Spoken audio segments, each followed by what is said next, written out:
when they start to heal that energy of trauma, they feel safe.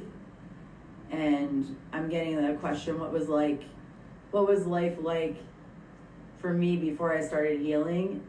And I don't remember what it felt like as much anymore because I really cleared the energy of trauma, but I can say that I always had some kind of physical issue before I really started my healing, my energetic healing path.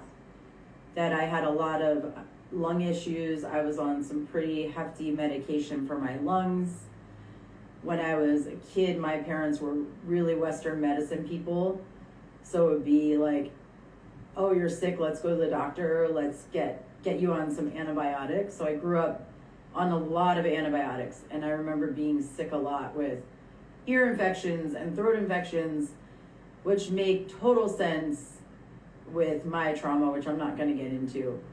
But my particular trauma definitely led to a lot of respiratory disease. And my awakening happened when I went to Costa Rica to do my senior thesis when I was still a scientist. I was about to graduate with a Bachelor of Science in Environmental Science and Hydrogeology and Geology. And I ended up somewhere where I didn't set out to be, but the divine took me there, and I started working with a woman who was bringing back the healing plants to the village that she was living in, because the first thing that conquerors do is take away people's ability to heal themselves.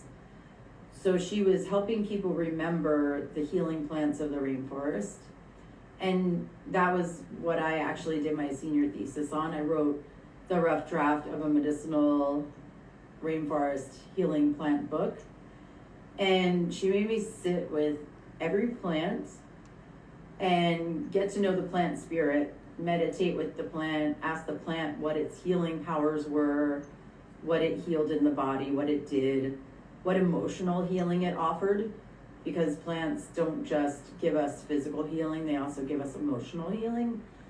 And she asked me why I was so sick.